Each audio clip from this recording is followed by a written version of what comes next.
15절부터 17절 우리 성경을 다 찾으시기 바랍니다.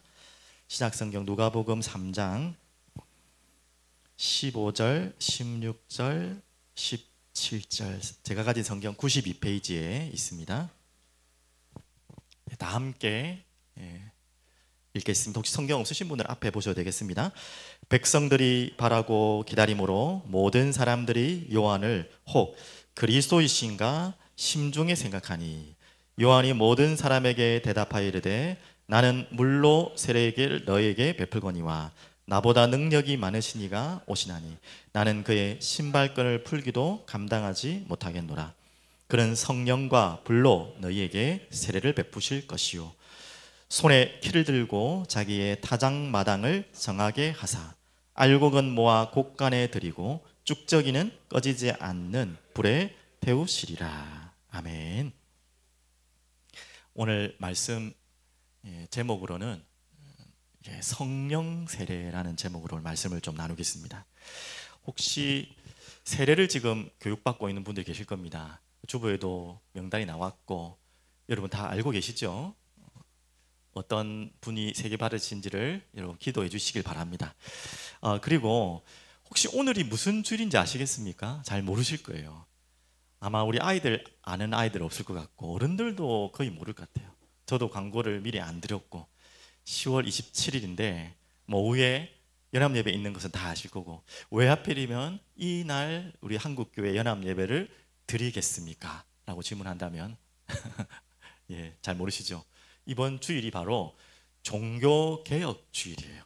잘 모르셨죠? 맞죠? 종교개혁이라는 단어를 다 들어보셨을 것이고 우리 아이들도 조금 이제 초등학교 지나면 세계사 배울 때 반드시 이 부분을 알아야 되는 부분이기도 합니다.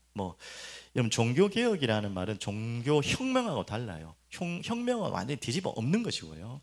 개혁은 원래의 본질로 돌아가자는 의미죠. 초대교회 예수 그리스도께서 시작하신 또 예수 그리스도를 통해 성령께서 시작하신 그 교회로 돌아가자는 의미로 종교개혁이 시작되었습니다. 언제 시작된지 아십니까 혹시? 시작을 딱 우리가 나눌 수는 없지만 보통 이제 1517년 그 유명한 누구입니까? 종교개혁의 시작 불씨를 키웠던 깃발을 들었던 분이죠. 마틴 루터. 정확하게 1517년 10월 31일 그래서 10월 마지막 주일로 저희들은 지키는 것입니다. 그래서 이 비텐베르그 위텐버그라고 하는데 그 교회 이 마틴 루터가 섬기던 그 성당이겠죠. 교회의 정문에다가 뭘 붙였죠? 역사 시간 갑자기 돌아왔네요. 우리 아이들도 기억날 거야. 95개조 뭐라고 그러죠? 반박문, 항의문 딱 붙인 거예요. 그 시작이 바로 종교개혁의 시작이 되었어요. 마틴 루터 자체도 내가 이 천주교 그때 당시에 교회 이렇게 막 하겠다는 말이 아니라 너무 지금 부패한 이 교회를 보고 이건 아니다 싶어서 나와서 시작된 것이 이렇게까지 될지 자신도 아마 몰랐을 거예요. 성령의 일하신 거 역사하심이죠. 간단하게만 설명드리면 수요일날 조금 더 설명드리겠지만 레오 10세가 그때 교황을 하고 있을 때 이 베드로 성당 건축이 이제 문제가 된 거 아닙니까? 그 성전 건축을 하려니까 얼마나 많은 재정이 들겠어요. 그러니까 이제 어떻게 됐죠? 완전히 성경에 없는 것을 갖고 왔죠. 속죄표, 면죄부, 면벌부 여러 가지 표현을 쓰는데 그 면별부, 속죄표를 팔아서 어떤 죄를 지어도 이 속죄표를 사면 죄가 면제된다. 너무 황당하죠 지금 맞죠? 근데 이런 이 교황의 어떻게 보면 명령이자 이게요. 이게 전체 이 영향을 가가지고 그렇게 막 흘러가는 거죠. 아무리 봐도 신부였던 그때 루터의 심정으로 하나님의 사람으로는 이건 아니잖아요. 어디 그런 성경의 내용이 비슷한 내용도 없잖아요. 반대 이야기를 했지 맞죠? 그래서 이 95개조 방박문을 그와 함께 내어놨던 것입니다. 개혁의 과제들을 가지고 그러면서 이제 어떻게 바뀌어야 되는지 이 루터를 시작해서 많은 종교개혁자들이 함께 한 마음을 품어서 이제 불씨가 이제 빛이 펴진 거죠. 그러면서 5가지 방향을 찾았습니다. 여러분 잘 아시죠? 오직 혹시 기억나십니까? 지금 이 5가지 어디서 나왔겠습니까? 중세 교회가 완전히 놓치고 있는 성경에 있는데 놓치고 있는 5가지를 찾은 거예요. 첫 번째가 제가 말씀드린 것처럼 오직 성경. 잘 기억하십시오. 한 번 더 할 때는 바로 답을 말씀하셔야 돼요. 이거 기억하셔야 돼요. 그리고 오직 믿음. 네, 연결해서 생각하십시오. 오직 은혜, 오직 그리스도, 오직 하나님께 영광. 자, 한 번에 이야기했는데 기억하실 수 있는 분은 대단히 머리가 비상한 분입니다. 아니 미리 알고 계셨던지. 다시 한번 우리 아이들 다시 한번 해보겠습니다. 오직 첫 번째, 여기까지 다 하시네. 그 다음 오직 믿음. 그럼 따라오겠죠? 오직 근데 오직 믿음과 은혜를 주시기 위해서 우리가 반드시 알아야 될 분, 오직 그렇죠, 그리스도. 우리가 살아야 될 마지막 목적과 방향, 오직 하나님께 영광. 이 5가지를 중세교회가 놓쳤다는 거죠. 성경보다 더 높은 권위를 가진 교황의 권위가 있었고, 교회의 권위가 있었고, 오직 믿음이 아닌 어떤 것이었죠? 행위로, 내 공로로, 오늘 뭐 돈으로 뭘 사서, 오직 믿음. 그게 아니다. 오직 믿음이다. 그래서 그 믿음을 받기 위해서는 뭐가 필요하죠? 오직 은혜로만 구원받는다. 그 믿음과 은혜에 결정적으로 우리가 뭘 믿고 무엇으로 은혜를 받습니까? 그리스도. 맞죠? 그래서 우리가 모두 살아가야 될 방향과 목적은 뭐죠? 그 은혜 받았다면 오직 하나님께 영광을 돌리기 위한 내 남은 인생이다. 이 5가지 모토를 가지고 종교가 시작되었고, 지금도 우리가 왜 개신교라고 하냐면, 가톨릭이 있잖아요, 성당이 있고, 우리 개신교냐면 여기서부터 시작된 거예요. 이 5가지 종교개혁의 취지를 가지고 새롭게 나온 프로테스탄티즘이라죠. 그래서 개신교가 시작돼요. 그래서 우리가 교회가 지금까지 온 겁니다. 굉장히 중요한 주간이죠. 그래서 오늘이 종교개혁주일입니다. 그러면 지금 500년 전의 일인데, 지금 이 시기에 우리는 날마다, 그럼 종교개혁 끝났잖아요. 500년 전에 끝난 일이잖아요. 가 아니에요. 그 개혁주의자들이 했던 너무나 좋은 모토가 이것과 함께, 개혁된 교회는 계속 개혁돼야 된다. 멈출 수가 없는 거예요. 계속해서 성경을 찾아가고, 또 잘못된 것이 있으면 개혁해 나가고. 지금 오늘날 우리에게 이 시간표 속에서 우리가 찾아야 될 개혁은 뭘까요? 오늘 여러분들에게 좀 너무 큰 지금 주제를 드렸기 때문에 너무 남의 이야기 같으니까 여러분 관심이 없는데, 이제 여러분과 저에게 가장 중요한 주제를 하나 던지겠습니다. 지금 오늘 여러분과 저에게 혹시 놓치고 있는 것 있다면 그걸 기억해야 되잖아요. 여러분 예수 믿기 때문에 이 자리에 앉아 계실 줄 믿습니다. 혹시 뭐 예수님 안 믿지만, 잘 모르지만 알고 싶어서 오신 분도 계실 겁니다. 어떤 분이든 상관없이 여러분 안에 예수 그리스도에 대한 믿음과 확신이 있습니까? 이거부터 먼저 여러분 자신에게 한번 질문을 해보시기 바랍니다. 나는 확신이 있습니다 라고 하시는 분 있겠고, 잘 모르겠습니다 하는 분이 있겠고, 있다가 왔다가 하시는 분도 있겠고, 맞죠? 또 두 번째 질문은요, 나는 예수 그리스도를 정확하게 믿고 내가 그분을 알지 못하는데 구원받았다고 착각하시는 분이 있습니까? 혹시 그런 분도 있을 수 있어요. 세상에는 구원이 무엇인지 모르고 있는 분이 있어요. 그러니까 세상에서는 무엇이 보통 구원이라고 가르치고 착각합니까? 뭐 바르게 착하게 뭐 선행을 하면 좋은 곳으로 가지 않을까라는 많은 종교에 맞지 않은 진리들을 말하고 있죠. 그거 잘했다는 거, 선행을 잘못했다는 말이 아니고요. 그래서 오늘 여러분들에게 가장 중요한 질문은 뭐냐면 이겁니다. 정말 구원이 무엇인가? 왜 구원을 받아야 되는가도 중요하지만, 내가 구원받은 자녀가 맞는 것인가?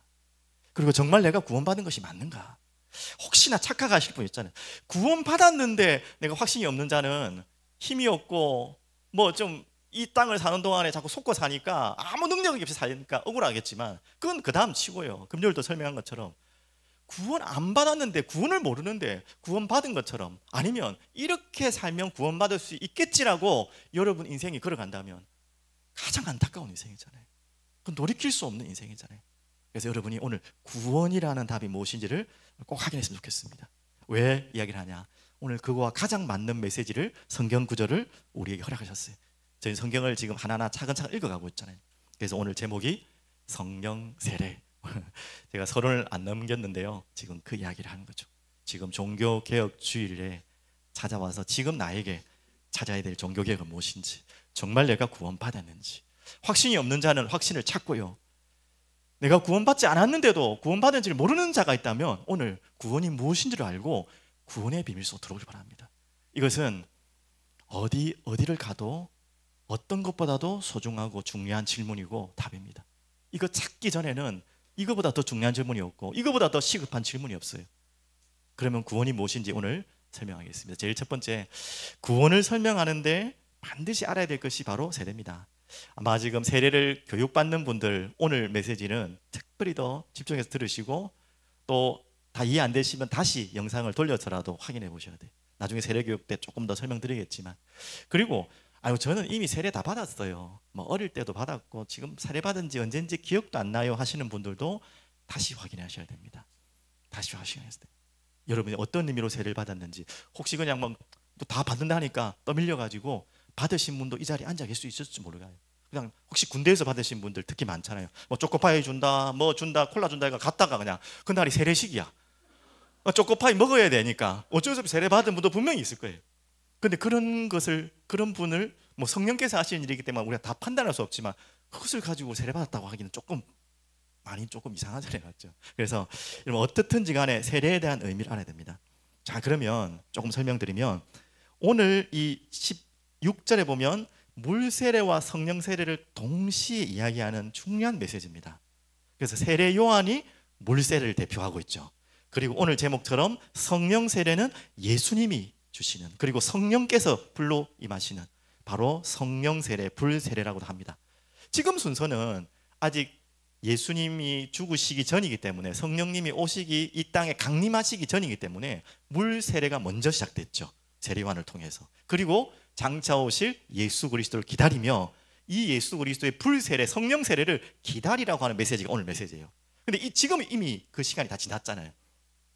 미리 말씀드리면 이제 우리 11월 10일입니까? 네, 10일이 지금 세례교육 받는 분들이 우리 사랑이 흐르는 교회 첫 번째 세례 받는 분들이 참 의미 있는 분이죠. 이제 시작된 교회이기 때문에. 근데 그 세례의 물 세례는 이미 성령 세례를 받은 분들만이 받을 수 있는 게 물 세례예요. 거꾸로예요. 맞죠? 무슨 말인지 알겠죠? 이때 지금 성경은 물 세례를 통하고 성령 세례를 기다리는 시간이라면 지금 이미 다 이루어졌기 때문에 성령이 임하신 분들이 물 세례를 임하는 것입니다. 이해되셨죠? 자, 그러면 한 가지 더 이야기할게요. 물 세례도 교단까지는 이야기할 필요 없지만 여러분이 뭐 화면이나 영상 봤을 때 어디 강에 가가지고 붕덩 들어갔다 나오는 그런 세례도 있고, 우리 장로교 같은 경우에는 물을 탁 해서 머리에 이렇게 얹거나 뿌리는 세례가 있죠. 맞죠? 뭐가 다르죠? 뭐가 맞습니까? 뭐가 맞고 틀린 건 없지만 어떻게 보면 의미적으로 세례를 받는 분이 이게 그 세례에 대한 메시지를 기억하기 위해서는 물에 완전히 잠겼다가 나오는 게 훨씬 좋은 의미를 생각할 수 있는 세례예요. 근데 그렇다 보니까 지금 이 자리에서 지금 강으로 가야 되고 할 필요 그것도 있고, 또 여러 가지 또 뭐 침례교회는 뒤에다가 세례 목욕탕 같은 거를 뒤에 교회 다 이렇게 만들어 놓거든요. 그래서 그 세례식을 하는데 그러면 반드시 그렇게 되냐? 또 그것도 아닙니다. 세례라는 의미를 알아야 되지. 그럼 물에 무조건 잠겼다 나왔다고 세례 받는 건 아니거든요.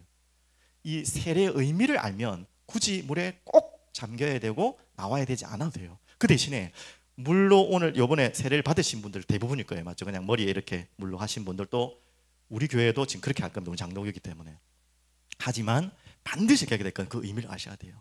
자, 어떤 첫 번째 의미가 있습니까? 자, 제일 첫 번째 의미는요, 바로 방금 이야기했던 두 가지 이야기입니다. 물 속으로 들어갔습니다. 자, 지금 빨리 상상의 세계로 잠시만 공상을 하지 마시고 들어가십시오. 여러분이 지금 세례를 받고 있다라고 생각하시고 물 속으로 완전히 잠깁니다. 자, 물 속으로 잠길 때 뭐 수영 잘 하시는 분들은 아무런 두려움이 없으시겠지만 저 같은 사람은 물 속에 들어가면 곧 무슨 생각이 나겠습니까? 죽었다. 제가 어릴 때 뭐 지나가는 이야기지만 수영을 못하는 꼬마행이였는데 예전에는 목욕탕 문화였잖아요. 목욕탕 문화였잖아요. 탕에서 물에 내가 어릴 때 내가 수영을 할 수 있을 거란 착각으로 잠수를 이렇게 한 거예요. 그 조만한 탕에 그냥 겨우 이 정도 없겠죠. 근데 못 나오겠는 거예요. 그 못 나와가지고 막 알잖아요. 목욕탕에 그 깨끗한 물이 아니잖아요. 막 뗏물하고 섞여 있는, 혹시 누군가가 또 예전에는 배설도 하고 그랬잖아요. 한 번씩. 거기에 잠겼는데 못 나오는 거예요. 다행히 저희 아버지는 못 봤고 거기에 탕에 계신 어른이 머리를 잡고 탁 건져줘가지고 얼마나 물을 많이 먹었는지 막 좋은 물 나게 막 토하고, 그때 이제 트라우마가 시작돼서 그런지 모르겠지만 물에 들어가서 잠기면 난 죽는다는 생각이 먼저 들어요. 근데 이거를 그냥 웃자고 하는 이야기지만 바로 그 의미가 있습니다. 물에 들어가서 이제는 우리가 뭘 들어간다는 의미죠? 죽어야 된다는 의미. 뭐가 죽어야 된다는 말입니까? 왜 물에 들어갑니까? 우리는 그렇게 죽을 수밖에 없는 존재라는 사실을 물에 잠기면서 우리는 기억하는 것입니다. 그래서 세례의 의미가 물속으로 들어가는 것입니다. 먼저. 그래서 무슨 말이죠? 우리가 죽어야 될 이유를 찾는 것이 바로 세례받는 이유. 더 이전에 말하면 우리가 구원받았다, 왜 구원을 받아야 되는가라는 질문을 한다면 내가 왜 물속으로 세례할 때 들어가냐와 같은 의미가 될 수 있겠죠. 왜 우리는 물속으로 들어가야 되고 죽어야 됩니까? 왜 인간에게는 죽음이 그러면 시작되었습니까? 뭐 그럼 평생 살 수 없으니까 언젠간 죽어야지요. 그런 생물학적 이야기를 하는 게 아니잖아요.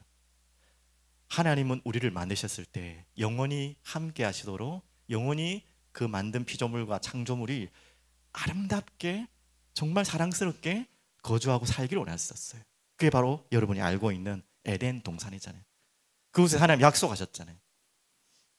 나는 너의 하나님이고 너는 나의 백성이다. 나는 창조주고 너는 피조물이다. 절대 피조물이 창조주로 되려고 하면 안 되잖아요. 창조주와 피조물에 하나님의 분명한 선이 있어야 되잖아요. 그리고 그 사랑하는 피조물과의 약속을 맺었습니다. 그게 바로 여러분 잘 아는 선악과 사건입니다. 먹으면 반드시 정령 죽으리라. 이거는 어떤 의미가 있다 했죠? 나는 너의 하나님이다. 너는 나의 백성이다. 그렇게 우리가 약속하고 살자라는 거예요. 이거를 깬다는 것은 계약을 깬다는 거예요. 근데 이 계약을 누가 깼습니까? 인간이, 아담과 하와가 그 계약을 깨었습니다. 사단이 속였지만 그 사단의 속인 음성이 뭐였죠? 하나님처럼 된다. 눈이 밝아진다. 담스럽기도 하고 보암직하기도 하고 담스러운 그 선악과를 보고 하나님처럼 되려는 교만과 그 죄가 들어와서 범죄하게 되었죠. 그 결과로 하나님 약속하신 대로 뭐랬죠? 반드시 정령 죽으리라. 이것이 우리 모든 인류 인생의 죽음의 시작의 원인이고 죽음의 시작의 결과입니다. 그로 인해서 우리가 뭐 늙어서 죽는다는 의미로 끝나는 것이 아니라 우리의 영적으로 다 죽은 상태가 된 거예요. 그래서 어떤 상태입니까? 죄 아래, 사망 아래, 그리고 영원한 지옥이 예비된 곳으로 갈 수밖에 없는, 우리는 인생을 걸어갈 수밖에 없는 거예요. 사망의 그늘 아래 사는 것이 모든 하나님을 모르는 사람들의 인생의 길이에요. 사망으로 가고 있는 인생이잖아요. 사망의 그늘 아래. 더 무서운 이야기를 할까요? 이거는 제가 여러분의 공포를 조성하려는 이야기가 아니라 오늘 메시지도 나와요. 지옥의 그늘 아래 사는 것입니다. 그 배경 아래 살아가는 거예요. 그래서 모든 사람들의 마음이, 하나님을 믿지 않는, 하나님을 만나지 않는 사람들의 마음이 공허한 겁니다. 이유를 모르는 가슴이 뻥 뚫려 있는 거예요. 저는 예수 믿기 전에 어릴 때였지만 항상 그 마음이 제게 있었어요. 그리고 두려움이 끊임없이 오는 거예요. 아담과 하와가 그 선악과를 먹자 말자, 아니 과일 먹었는데 뭘 두려움이 옵니까? 맞죠? 그때부터 숨었어요. 하나님처럼 되려고 했던 그 인간이 그 선악과를, 하나님의 약속을 어긴 이후부터 두려움이 잡혀서 숨어서 가리고 어딘가에 막 갇혀 있었어요. 무슨 말인지 알겠죠? 그냥 무슨 공포의 두려움 정도가 아니라 깊은 빠져나올 수 없는 두려움이 잡히게 됐어요. 그러면서 무엇입니까? 보이지 않는 어둠 속에서 내 영혼이 캄캄한 가운데 끌려가는 거예요. 그게 바로 사망 아래, 그 사망의 그늘 아래 살아가는 마음의 상태, 영적의 상태입니다. 그게 우리의 옛 모습입니다. 이제 그것이 물속으로 들어갔다는 말은 완전히 끝났다. 옛 사람, 옛 자는 완전히 끝났다. 이게 바로 세례의 물속으로 들어가는 의미예요. 여러분 꼭 세례 받으신 분들 이해하시고 기억하셔야 돼요. 다시 합니다. 왜 죽어야 된다고요? 죄로 인해서. 그 죄를 유혹한 사단의 권세 아래 붙잡히게 되고 사망의 권세 아래 붙잡히고 영원한 빠져나올 수 없는 지옥의 권세 아래 잡혀있던 내 과거, 나의 옛사람이 이제는 완전히 물속에서 죽어야 될 이유를 찾고 또 그것이 끝나는 시간이 바로 물속에 들어오는 시간입니다. 자, 그래서 성경 구절 조금 드리면 이렇습니다. 그러므로 우리가 그의 죽으심과 합하여 세례를 받음으로, 이 말이 무슨 말인지 알겠죠? 이제 이게 그냥 말이 아니죠. 물속으로 들어갔다는 말은 우리가 그의 죽으심, 나를 위해 죽으신 그 십자가, 그 죽으심과 합하여 세례를 받음으로 그와 함께 죽었다는 말이에요. 예수님이 십자가에 죽으신 이유도 바로 이겁니다. 자신이 죄를 지었고 자신이 잘못하고 자신이 모자라서 연약해서 붙잡혀서 십자가에 매달리신 분이 예수님이 아니에요. 우리가 죽어야 될 그 죽음으로 우리를 대신해서 그분이 십자가의 죽음으로 들어가신 것이죠. 왜 그렇다고요? 자, 한 구절 더 보겠습니다. 앞에를 보시고 한번 읽어보겠습니다. 우리가 알거니와 옛사람, 아까 말했죠. 죄 가운데 가망 없는 죽어야 될 존재인 옛사람이 예수와 함께 십자가에 못 박힌 것은 이것을 죽었다는 것이죠. 죄의 몸이 죽어 다시는 우리가 죄에게 종로로 타지 아니하려 함이니. 7절입니다. 이는 죽은 자가 죄에서 벗어나 의롭다 하심을 얻었음이니라. 자, 이게 바로 십자가의 죽음, 그리고 우리가 물속에 세례할 때 들어가야 될 이유입니다. 나의 죽음이, 십자가의 예수 그리스도의 죽음이 바로 나의 죽음이 되는 사건. 내가 죽어야 되지만 나를 대신해 죽으신 십자가의 사건. 자, 그러면 그렇게 계속 물속에만 있으면 안 되겠죠. 그랬다가 이제 어떻게 되죠? 다시 나오게 됩니다. 보통 침례하시는 부분 보면은 이렇게 뒤로 완전히 넘어갔다가 물속에 잠겼다가 다시 앞으로 나오기도 하죠. 맞죠? 이제 일어났다는 말은 무슨 말입니까? 그냥 하나의 퍼포먼스가 아니라 바로 이 이야기입니다. 그렇게 죽었던 내가, 예수님이 십자가에 나를 대신해 죽었기 때문에 그 피 흘리신 공로로, 그 은혜로, 아까 우리 세상에서 가장 귀한 이야기라는 찬양을 영상과 함께 우리 봤는데, 영상은 아마 자세히 못 보셨을 거예요. 바로 그 이야기입니다. 우리가 죽어야 될 그 죄를 대신해서 하나님의 아들 대신, 왕 대신 그분이 아무것도 아닌 나를 위해 십자가에 죽으신 이야기가 왕의 이야기, 그 이야기를 각색을 해서 나온 것이 아까 그 찬양이었습니다. 자, 살아날 수 있는 이유는 뭡니까? 바로 이제는 같은 이야기죠. 로마서 6장 4절 다 같이 앞부분, 뒷부분 보겠습니다. 이는 아버지의 영광으로 말미암아 그리스도를 죽은 자 가운데서 살리심과 같이. 자, 여기서 좀 멈춰올게요. 아시죠? 그리스도께서 십자가에 죽으셨다는 의미가 바로 방금 물속에 들어가야 될 우리의 의미라면, 다시 우리가 물속에서 나왔다는 말은 어떻게 그러면 우리가 그 죽음에서 살아날 수 있습니까? 바로 이게 증거입니다. 그리스도께서 죽음에서 3일 만에 부활하신 것처럼, 죽은 자 가운데 살아나신 것 같이 우리로 또한 새 생명 가운데서 행하게 하려 함이라. 자, 그러면서 5절 같이 볼게요. 만일 우리가 그의 죽으심과 같은 모양으로 연합한 자가 되었으면, 여기까지는 이해되셨죠? 죽은 자와 연합됐다는 것이 바로 물속으로 들어가는 것입니다. 십자가의 죽으심을 이야기하는 거죠. 그리고 또한 그의 부활과 같은 모양으로 예수님이 십자가에서 승리하시고 살아나신 것처럼, 그걸 믿는 자는요, 예수님이 살아난 것처럼 우리 또한 살아난다는 것입니다. 부활과 같은 모양으로 연합한 자가 되리라. 그것이 바로 또 물속에서 나오는 의미죠. 그래서 작은 퍼포먼스 같지만 이거는 우리에게 이 복음이 무엇인지, 구원이 무엇인지, 왜 우리가 세례를 받아야 되는지 의미를 가장 확실하게 설명할 수 있는 내용이죠. 자, 그런 의미로 혹시 세례를 받으셨죠? 지금 받으신 분들은 다 아셨죠? 네. 또 세례를 지금 받으실 분들도 이렇게 기억하십시오. 그런 의미로 우리는 세례를 받는 것입니다. 그래서 이제는 영원히 살아날 이유를 찾은 모든 죄사함, 그리고 영원한 죽음과 과거에 묶어있는 사람이 영원한 새로운 생명으로, 새로운 사람으로, 옛 사람이 죽고 새 사람으로 살아나는 그런 인생이 바로 세례의 의미입니다. 이게 바로 또 구원의 의미이기도 합니다. 자, 그러면 두 번째로요. 자, 그러면 이제 세례 받은 자, 이제 세례 받고 난 이유도 되겠고요. 또 여러분 세례 받으신 분들은 반드시 기억했어요. 여러분 정말 세례 받으신 분이라면, 또 세례 받을 준비를 하고 있는 분들이라면, 아니면 아직까지 세례 교육을 받지 않고 세례에 대해서 전혀 몰랐던 분들도 기억하십시오. 이렇게 세례는 구원받은 자가 가장 축복을 누리는 시간이 바로 세례예요. 여러분 법적으로 결혼할 때 법적으로 이제 혼인 신고를 하잖아요. 혼인 신고만 해도 솔직히 법적인 효력은 됩니다. 하지만 왜 결혼식을 꼭 합니까? 맞죠? 안 해도 되겠지만 그 이유가 있죠. 그래서 이 혼인했던 이 관계를 모든 가족들 앞에서 이렇게 보여주고 축복을 받는 시간이 바로 무엇입니까? 결혼식인 것처럼 이 세례식의 의미는 바로 그겁니다. 이미 예수 그리스도를 방금 말한 것처럼 그분이 나를 위해 죽으셨고 그분이 나를 위해 살아나셨다는 것을 믿는 자는, 믿고 그분을 구주로 영접한 자는 이미 세례를 받은 거예요. 어떤 세례를 받은 거죠? 성령 세례를 이미 받은 거예요. 그럼 왜 물세례를 또 받습니까? 이 물세례를 통해서 이제는 더 큰 의미가 뭐냐면, 이제는 교회에서 받잖아요. 이 교회와 한 몸이다, 한 지체다라는 의미입니다. 그리고 또 어떤 의미가 있냐면, 이 교회 자체가 누구와 또 우리가 결혼하는 거죠? 교회는 신부잖아요. 예수 그리스도와 결혼식하는 관계예요. 그게 바로 또 세례식의 의미, 세례의 의미이기도 합니다. 이제 이 교회와 한 몸이고 한 지체고, 지금 이 영적인 이야기를 하니까 이게 무슨 소리야 할 거야 지금.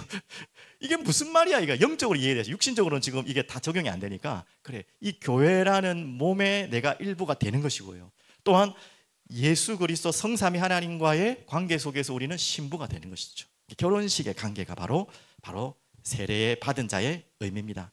그래서 세례 받은 자 말했지만 더 정확하게 말하면 뭘 받은 자죠? 성령 받은 자 같은 말이에요.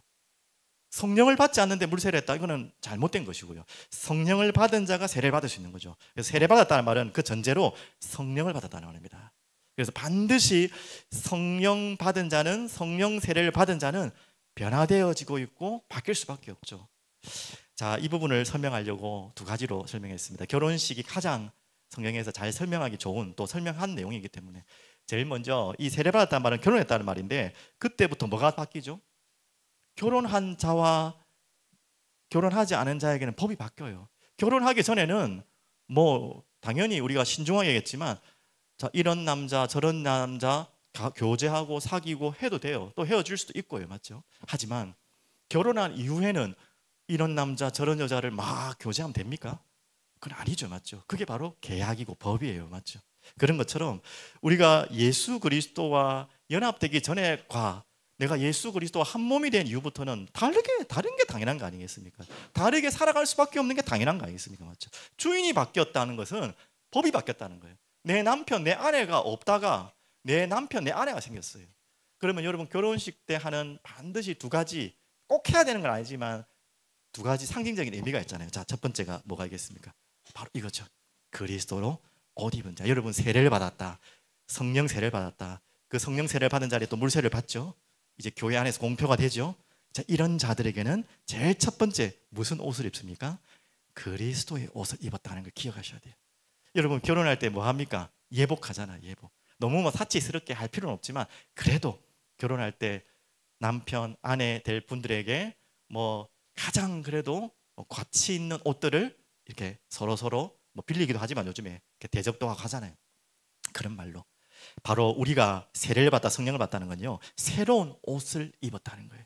그 옷의 의미는 뭐 사치, 남에게 뽐내기 위해서, 예식을 위해서 누구에게 보여주는 의미보다는 이 결혼식에 거룩한 의미가 있는 거잖아요. 그래서 우리가 그리스도의 옷을 성령께서 우리에게 오신 이후부터 우리는 입게 되는 것입니다. 자, 이해되셨죠? 맞죠? 그래서 갈라디아서 3장 27절 한번 말씀 같이 볼게요. 누구든지 그리스도와 합하기 위하여 세례를 받은 자는, 여기까지 이해됐죠? 그리스도로 옷 입었느니라. 그 옷이 어떤 옷이라고요?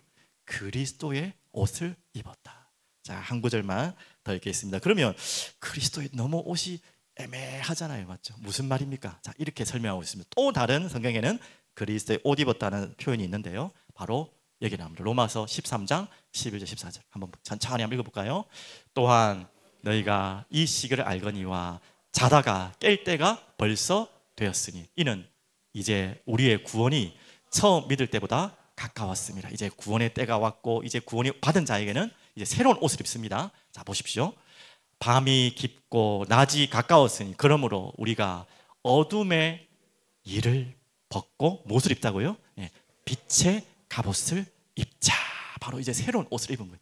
과거에 입었던 옷이 아닌, 이제 결혼한 신부와 신랑이 입는 옷 같은, 하나님 앞에 입는 깨끗하고 거룩한 옷을, 그 그리스도의 옷을 입은 것입니다. 자, 그러면 구체적으로 더 한번 설명해 보겠습니다. 뒤에 나오죠? 같이 보겠습니다.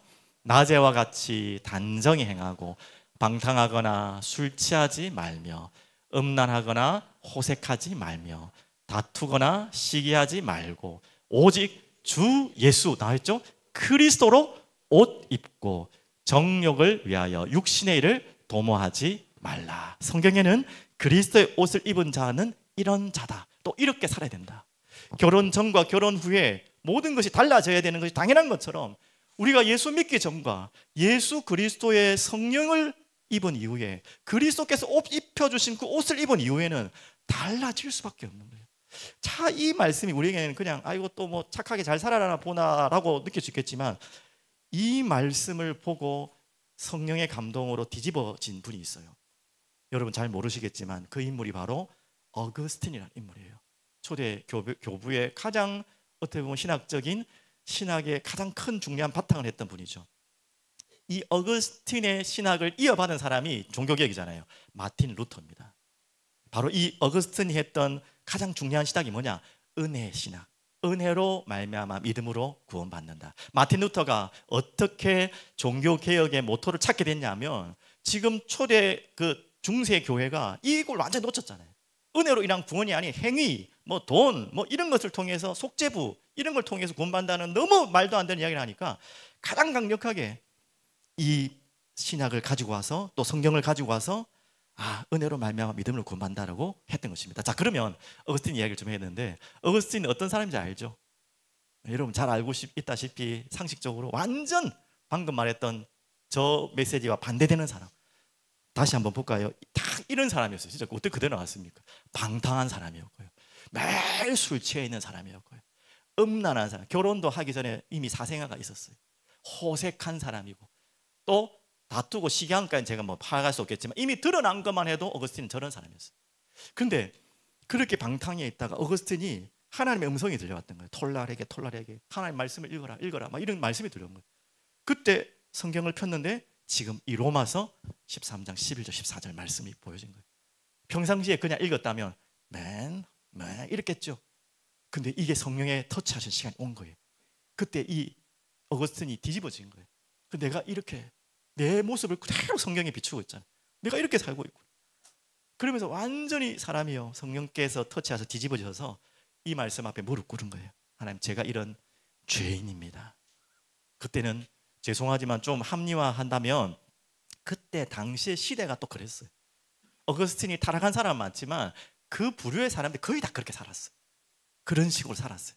음란하고 호탕하고 뭐 술 취하고 이렇게 살았다는 거예요. 그러니까 자기가 잘못하고 있다는 걸 알았지만 그렇게 막 다른 사람 다 그렇게 하니까 내가 그렇게 죄인인지를 차마 깨닫지 못하고 있었던 거죠. 이 말씀이 딱 비춰지는데 마음을 뚫어버린 거예요. 그때부터 완전히 바뀌었는데요, 완전히 회심했는데 다시는 이 삶을 살지 않았어요. 끝까지 신학과 하나님을 사랑하는, 그래서 어거스틴의 별명이 하나님을 사랑하는 신학자였어요. 너무나 하나님을 사랑하고 그 사랑하는 삶을 살았던 사람이 바로 어거스틴. 제가 무슨 이야기 하는 거죠? 그리스도의 옷 입은 자들을 반드시 단순간에 이렇게 바뀌는 사람도 있고 또 분명히 변화되게 돼 있어요. 한번 여러분, 제가 카톡방에 나중에 한번 올려드릴 텐데, 저도 그걸 보면서 제가 지금 마음이 조금 가난한 마음인지 모르겠지만 눈물 콧물을 막 짰습니다. 제 혼자 봤기 때문에. 새롭게 하소사라는 프로인데요, 아마 지금 나오시는 간증 말고 그 앞에 아마 간증 같아요. 부부가 나왔는데 이 한 분이 마약 중독에 빠졌던 분이에요.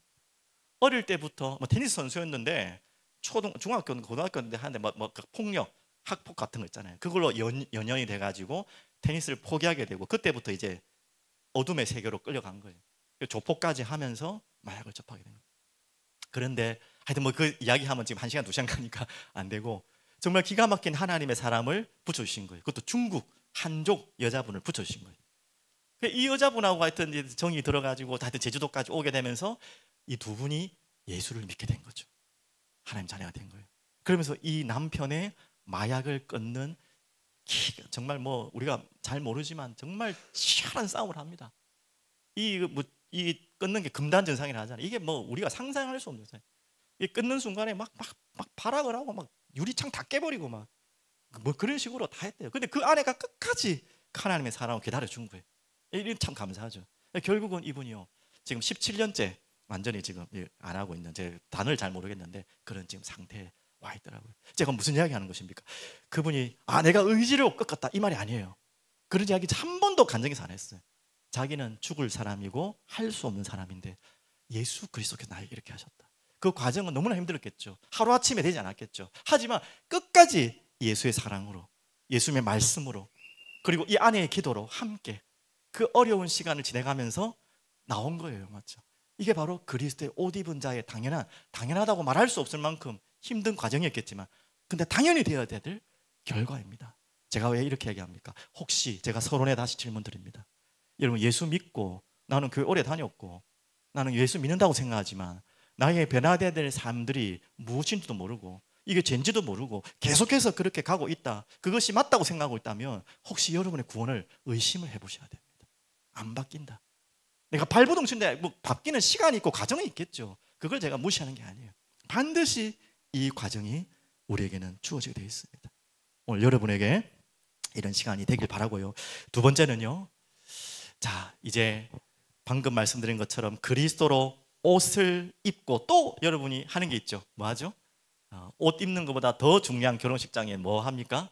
예물을, 뭐 꼭 그것도 사치 있거나 좋은 걸 안 해도 됩니다. 하지만 의미가 있잖아요. 대부분 우리가 결혼 예물에 가장 우리가 잘 상징적인 의미가 뭐죠? 반지의 의미잖아요. 반지의 의미잖아요. 맞죠? 그 반지가 뭐 대단한 건 아니잖아요. 저와 저희 집 사람도 뭐 그냥 그냥 뭐 진짜 뭐 싸구리 반지 한 10만 원짜리 둘이 꼈거든요. 근데 그 의미, 저 집사람 지금도 자꾸 저보고 반지 끼라는데, 저 지금 껴야 되는데 지금 제가 하도 이 걸거스려 가지고 안 끼는데, 근데 의미를 갖고 있어야죠. 끼든 안 끼든 그 의미가 무엇입니까?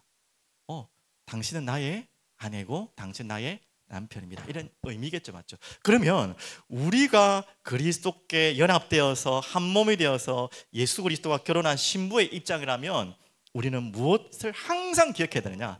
저는 좀 적용이 그렇지만 바로 십자가라고 말씀드리고 싶습니다. 그래서 반지를 끼는 데는 의미가 또 있죠. 무슨 말이죠? 그것과 함께 이거 빼고 돌아다니고 딴짓하면 죽는다는 말이잖아요. 딴짓하고 처녀인 척하고 총각인 척하고 헛짓거리 하지 말란 말이잖아요.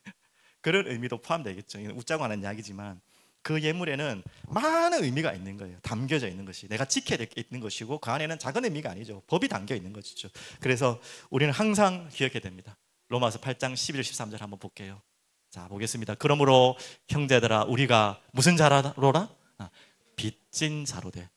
육신에게 져서 육신대로 살 것이 아니라. 자, 빚진 자 여러분 이해되십니까? 지금 말이 이해되고 마음이 오십니까? 여러분 빚진 자입니까? 빚을 준 자입니까? 빚진 자 맞습니까? 무슨 빚을 졌어요? 이 의미를 따지면 예수 그리스도께 빚진 자예요. 무슨 말인지 알겠죠? 어떤 빚을 졌어요? 거액을 빌렸습니까? 예수님한테? 하나님께서 여러분 거액에 뭘 돈을 주시던가요? 갚아라고? 아니죠.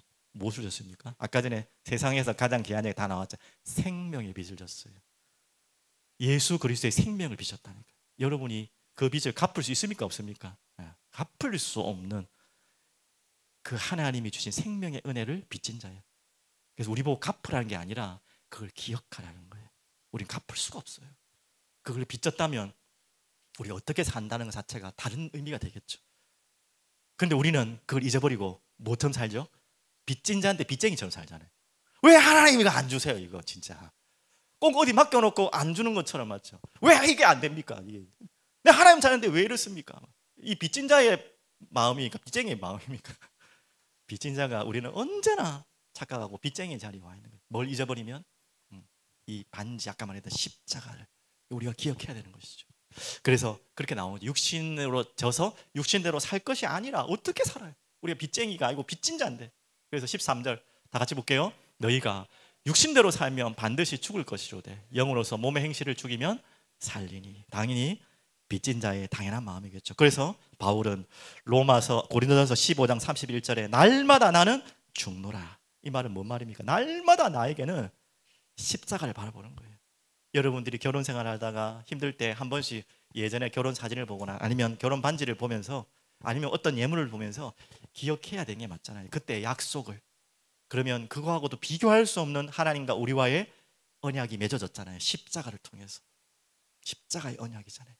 그 십자가를 바라볼 때 많은 것들이 우리를 변화시키고 바꿀 수 있는 것입니다. 그게 바로 성령 받은 자, 세례 받은 자의 우리들의 삶입니다. 그러면 조금 더 이야기할게요. 그리스도의 옷 입었다, 그리스도의 십자가를 우리가 받았다는 말은 또 다른 의미로 뭐냐? 여러분은요 영원한 하나님 나라의 유업을 이을 자입니다. 이미 받은 자예요. 그 매일 이 땅에서 그냥 뭐도 못하고 막 그냥 막 그것만 하는 게 아니고요. 그 속에서 오는 어마어마한 성령이 주신 기쁨과 환희와 행복이 있다니까요. 여러분 어떤 분들이 있더라고. 교회는 뭐 담배도 못 피우고 뭐도 못하게 하고 못하는 게 너무 많아가지고 교회 못 가겠다 하시는 분도 있어요. 맞죠? 지금 당장 뭐 담배 끊고 술 끊나 지금 그런 이야기 아닙니다. 그것 때문에 못 오실 이유가 없어요. 왜? 그것이 여러분이 힘들 것 같지만 성령 안에서 여러분 깨달아지고 하나님이 주시는 터치와 성령의 은혜 속에 들어오면요 그게 얼마나 자유로운지 몰라요. 제가 다 다른 이야기했지만 우리의 모든 죄성을 이야기하는 겁니다. 여러분 이렇게 되면요, 진짜 하나님 주시는 기쁨과 행복, 세상에서 맛보는 그 어떤 것하고 비교할 수 없는, 그 아까 말했잖아요. 그 마약 하시다가 끊으신 분이 대부분 그렇게 간증을 하더라고요. 어떻게 했냐? 그 끊는 과정에는 죽을 만큼 힘들었지만 그 뒤에 찾아오는 기쁨과 만족이 지금 그 과거의 그 우리가 상상할 수 없는, 우리가 예상할 수 없는 그 기쁨을 뛰어넘어 버렸다는 거예요. 그 생각이 안 난다는 거예요. 그 예수님이 주신 사랑, 그 예수님이 주시는 은혜, 예수님이 허락하신 그 성령의 그 만족, 기쁨이 나를 차고 넘치니까 안 난다. 그거로만 가능하다는 말하고요. 누구나 다 그래 동일하게 얘기합니다.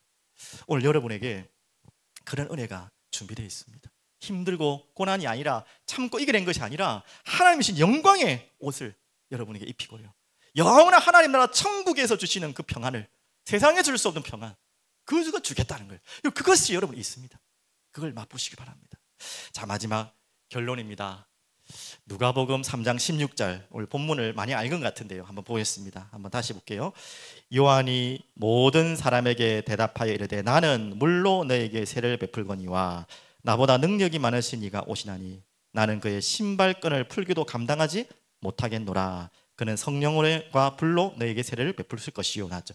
지금 성령 세례에 대해서 다 설명이 됐고, 이 부분을 설명하려고 합니다. 나는 그의 신발끈을 풀기도 감당하지 못하겠다. 자, 이렇게 막 메시지를 하니까 사람들이 착각한 거예요.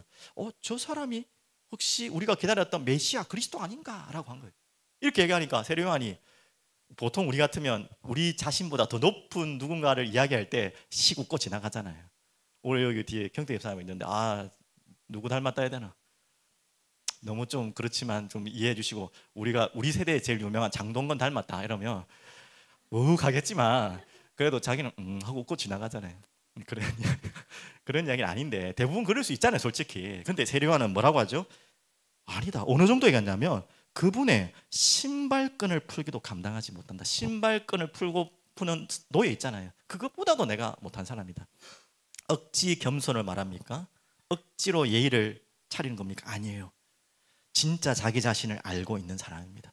여러분, 성령의 사람, 성령의 이끌림을 받은 사람은요, 내가 누구인지 정확하게 파악하는 사람입니다. 나를 막 지질이 막 못나게 본다는 것도 아니고요, 나를 이렇게 막 교만해졌다고 교만해질 수 있는 사람이 아니에요. 바로 아까 말했잖아요, 빚진 자라는 걸 아는 것이고요. 아까 나왔죠, 로마서 나왔던 것은 우리는 빚진 자다. 요한복음 13장 8절은 여러분 뒤에 보시면 알겠지만 바로 세족식을 하는 이야기입니다. 예수님이 제자들을 발을 씻겨주는 장면, 유명한 장면이죠. 바로 그러면서 예수님이 너희들도 나처럼 이렇게 서로 발을 씻겨주라 이야기합니다. 어떤 자라는 것이죠? 바로 우리는 죄성을 가진 영원히 죽어야 될 존재라는 사실을 항상 기억해야 돼요. 근데 또 반대로 이 그리스도께서 나를 구원하신 하나님의 은혜 받은 존재이다. 여러분은 언제까지 이 사실을 절대 잊으시면 안 됩니다.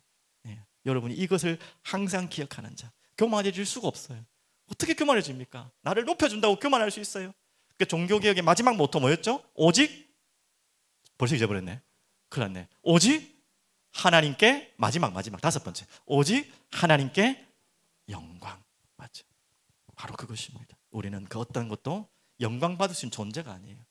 우리를 통해 우리의 주님이, 우리를 권하신 주님이 영광 받으시도록 우리는 그 통로를 제공하는 존재다. 그 가장 정확하게 세례 요한은 알았던 것입니다. 자기가 충분히 교만해질 수 있는 자리에 그렇지 않았던 거예요. 자기는 광야에 외치는 자의 소리다.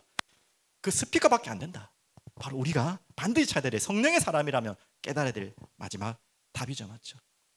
자, 그러면서 여러분 마지막 한번 말씀드리겠습니다. 여러분 서론에 말씀을 드린 것처럼 구원을 다시 점검하라. 여러분의 구원을 흔들려는 마음이 아닙니다.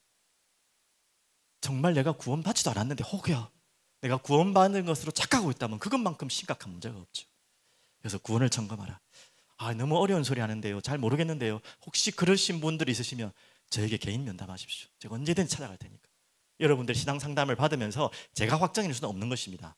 그래서 하나님만 아시는 거지. 하지만 제가 도움을 드릴 수 있어요. 제가 정말로 이렇게 신앙생활하고 믿고 있는데 제가 구원받은 게 맞습니까? 제가 그걸 한번 들려드릴게요. 제가 절대 판단하는 거 아닙니다. 여러분, 그래 제가 이야기까지 한 것은 뭐냐, 여러분 구원을 다시 점검하십시오. 내가 정말 구원받은 사람이 맞는가 다시 한번 점검하시기 바랍니다. 근데 참 재미난 이야기지만 조나단 에드워드라는 예전 대각성 부흥운동의 목사님이 이걸 교회에서 적용한 거예요. 다 너무나 자기들은 그때 대각성 운동이라고 미국의 부흥운동이라니까 니네 애들 다 구원받은 줄 알고 있는 거예요. 그러니까 막 방탕하게 엉망진창 사는데 자기는 구원받았다 생각하는 거예요. 그들에게 이게 구원이 아니라는 걸 설명하려고 신앙 감정론을 썼어요. 12가지로. 참 재미 체크리스트를 만든 거예요. 그래가지고 이걸 확인해라. 그렇게 하다 보니까 이 목사님이요 그 교회 쫓겨나 버렸어요.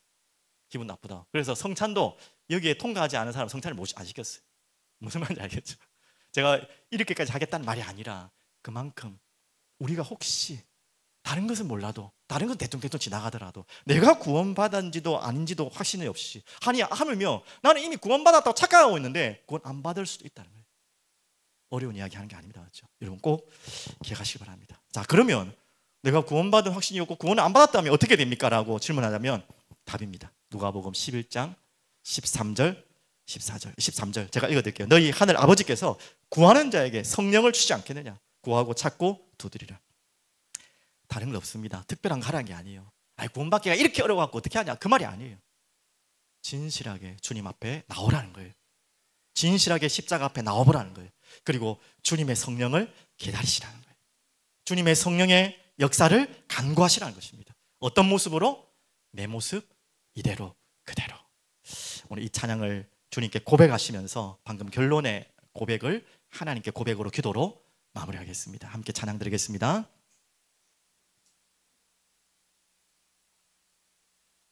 주님의 성령 지금 이곳에 내 모습 이대로 사랑하시네. 연약함 그대로 사랑하시네. 나의 모든 발걸음 주가 하시나니 날 인도하소서. 주의 날개 아래 거라는 것, 주의 인재 아래 거라는 것. 오늘 그 시간 되길 바랍니다. 주님의 성령, 주님의 성령, 우리 간절히 기도하는 마음으로 고백합시다. 지금 이곳에 임하소서. 임하소서.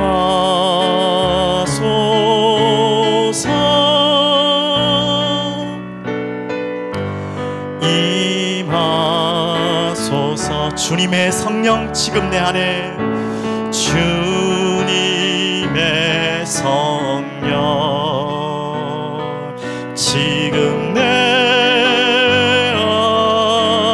안에 임하소서.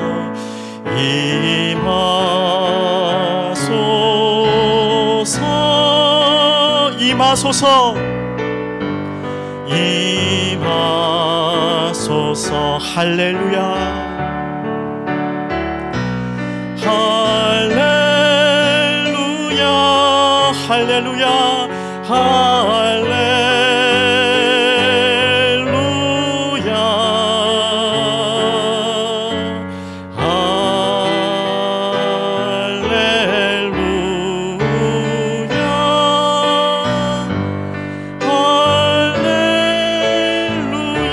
내 모습 이대로 사랑하시네. 내 모습 이대로